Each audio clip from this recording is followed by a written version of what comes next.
Hi everyone, in this week's video I'm going to take you through some examples of just some of the wonderful teachers at Cranbourne Secondary College and how they are going about teaching practical subjects in the remote setting. So one such way is the art department have created an Instagram account. I'm just going to hit play on this so you can see some of the brilliant work that's being promoted. So what they are doing is they are promoting artists, both past and present of the college, and Ash tells me that this has been a real motivator and students are regularly contacting him to have their work featured on this site, and you can see why, and you can see just how amazing the talent is over at Cranbourne Secondary College.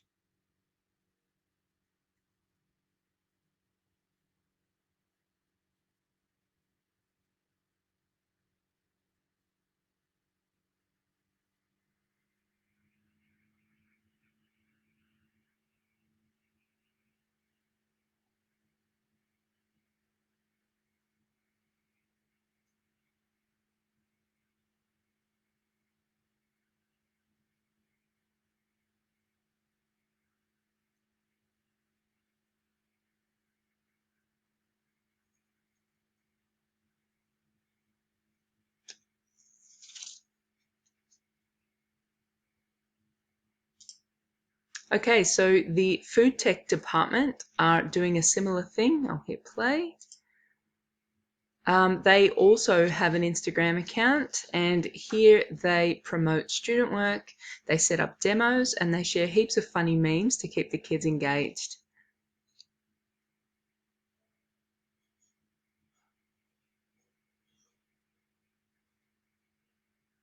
Both of these accounts are a brilliant way to showcase the talent of our students, and if you're not following them already, please make sure that you do.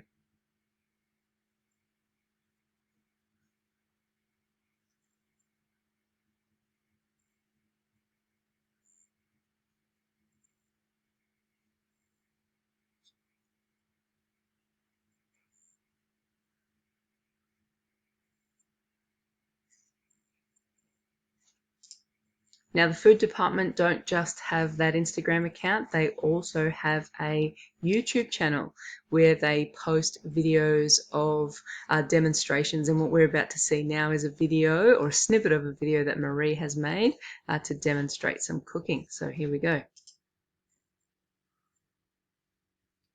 So today I'm rocking the potato head because our lesson today has lots of potatoes. Hi there, I hope you guys are all good. Today's method of cooking. Oh well, we've got a few methods of cooking. We're going to do some shallow frying, some deep frying, and some slow cooking. So for slow cooking, what I have done, and I'm just going to take you on a tour of my kitchen, is in my slow cooker here, I think you can see it, yep, is silver side. And we popped it in here about, what time was it today, George? Like 10. About 10 o'clock today. Popped it on high and we are cooking it for about 6 hours, if you can see it in there. It's just slowly cooking so that it cooks the meat and the meat becomes nice and tender. So that's been cooking for quite a while now. Still got a little bit more to go.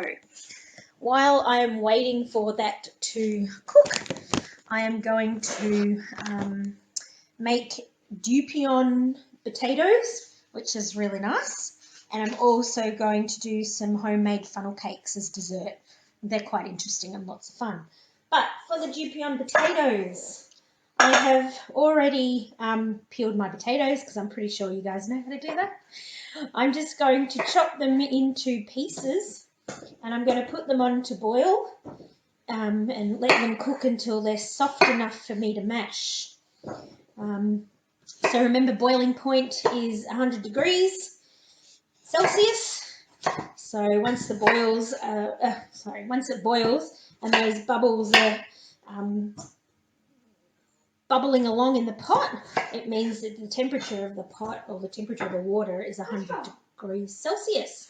So I've popped my pots in here. I've put my potatoes. I'm going to make a blooper thing, I think.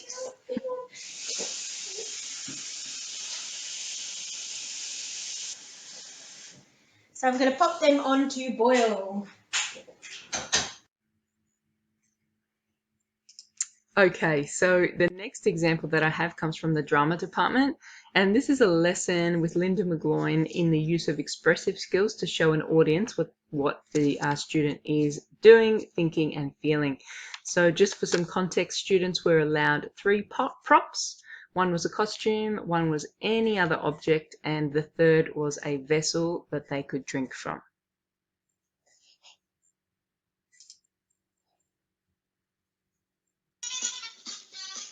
Okay, once you have come back, I want everyone to turn their cameras on with their three things. There's something to wear, there's something to hold, and something to drink from. Okay, let's pop as many cameras on as we can, please. Thank you, Logan. Okay, we got any more brave souls? Just pop your camera on and we will get started. So I'm going to give you some specific instructions on what I want you to do with the objects that you've got. Okay, I'm hoping we're going to get some more cameras on there. Excellent, thank you, brilliant. Lovely scarf, by the way, Molly.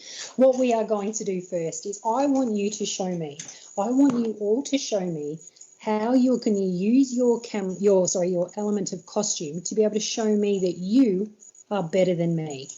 Show me how you could use that costume to show me that you are better than me. You are free to use all your other you can use facial expressions, gesture, body movement. Whatever you like, show me how you are better than me through your use of costume. Okay, what I want you to do now is I want you to show me how you could use your costume and you're going to make a choice. You're either way too hot or way too cold. But show me through your expressive skills that you are either way too hot or way too cold. Some more cameras on would be great, guys. Good job. Okay. What I want to see now is I want you to be neutral, okay? So you've got that element of costume, but that's fine. What I want you to do is I want you to pick up your object, okay?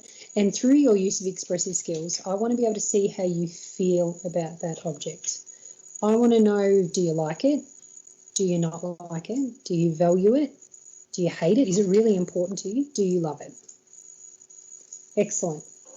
Now what I want to happen is I want you to either drop it or it's going to accidentally break and I want to see your reaction.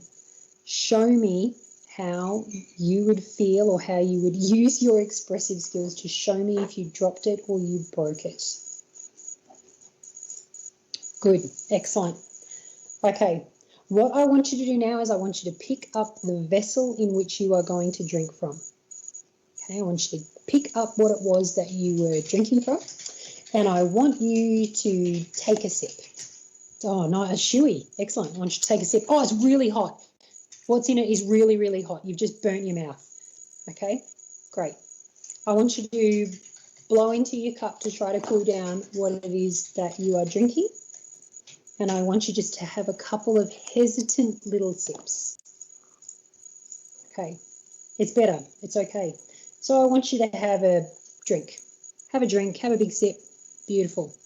Something long and slimy just slid down your throat. It must have been in the bottom of your drink.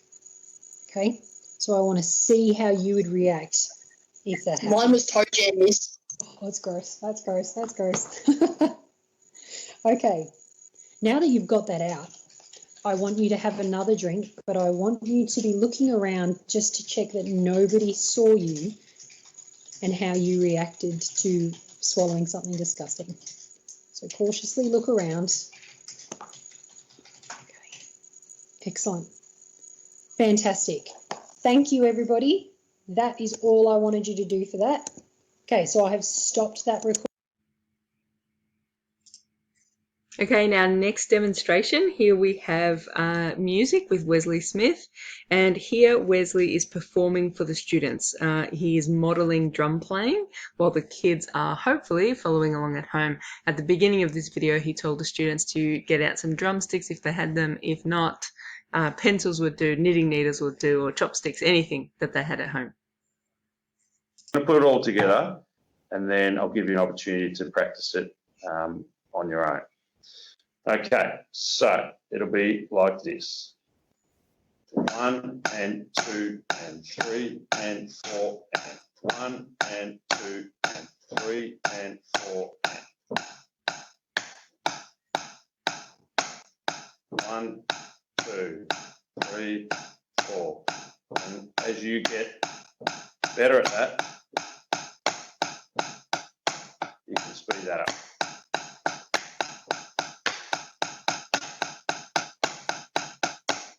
Okay, so we start slowly.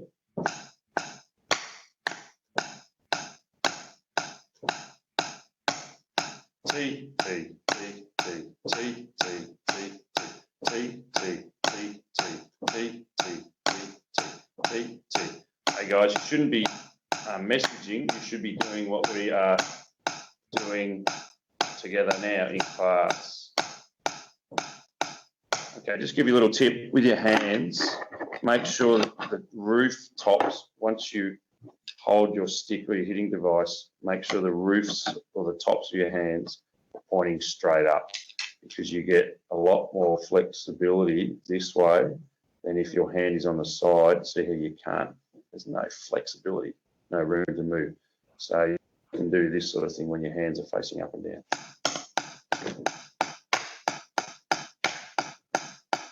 Okay, now I'm quickly going to let you have a bit of a go at that, but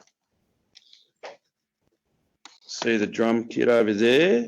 I will go and show you what we've just learned, or what it's going to sound like on the drum kit. Hopefully you'll be able to see that okay.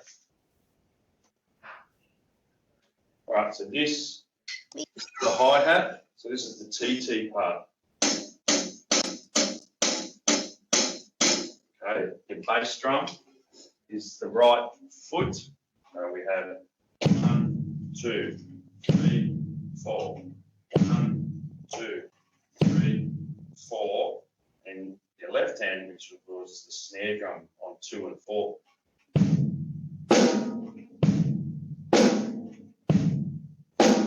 And then we put it all together.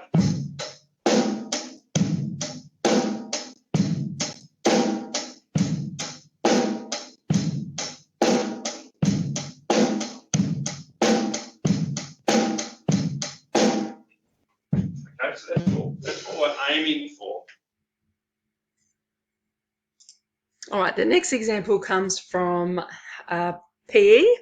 I've taken this from Alan Davies' classes, so you can imagine that trying to teach the students practical PE is going to be a little bit difficult, but what the PE teachers are encouraging is that the students download the Strava app to track their physical activity, as well as doing online physical classes, and then they've also got this exercise chart that they fill in and track all the exercise during the day. So you can see that this one has been filled in by a student, and it's, I think, a great way to keep the students motivated to stay active. All right, my final example comes from Miller, teaching media in the remote setting. So what Miller has prepared here, she's pre-recorded some instructional videos so that students can learn how to use Photoshop and other software programs, and she demonstrates each function for them here. So let's have a look. And click and drag that robot head there. There we go. So there's the robot head. And select the rectangular marquee tool, that's this one over here, and click and drag it over the robot head. So I click on it and, oh, I need to finish the transformation. The cross is still there. Whoops, there we go. Now I click on it, and now I click and drag over the robot head. Now what do? Now I have marching ants. See those little dashes? We call those marching ants. Press Ctrl C to copy the selection, and then press Ctrl V to paste it. Now watch what happens over here when I press Ctrl V. There's our new layer of a robot head. So we have an extra layer. In the layers panel, click the eye icon and turn off the visibility of the original layer. So this is this one here. So that's gone now. And you should be able to see the selected head of the robot. I can. What's something I did wrong there? My selection tool, I actually kept some white there. I shouldn't have done that. I should have refined my selection tool. So now I can press Control T to transform, resize, and rotate the image. So I'm going to press Control T, hold down Shift, resize, put it on Brian's head. See here? There you go. Now it's in the same direction as Brian. So that's the first one. I think what I would like to do now is see if you can follow these instructions to complete the other two tutorials. One will be putting sunglasses on and using the magic wand tool to get the sunglasses onto Brian's face.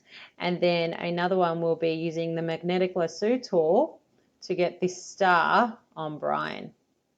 So if you do need help with those other two, by all means, please let me know. But otherwise, please go ahead and start the tutorial from the beginning, and good luck. Thank you. I think my favorite part of that is that Mila was able to show the students how to split the screen and then how to work through the written instructions as she did it for them. So I think that's a good reminder that often written instructions are difficult to follow and we need a visual to accompany them. And finally, the last slide also comes from Mila's media class. Here we have an example of an impressive storyboard from one of her students. And I wanted to include this because I think it's really great to see Mila promoting the use of non-computer related tasks, hand-drawn pictures for the students during this remote learning period. So I hope that this has been helpful for you, hope that it's been inspiring, and we'll see you soon.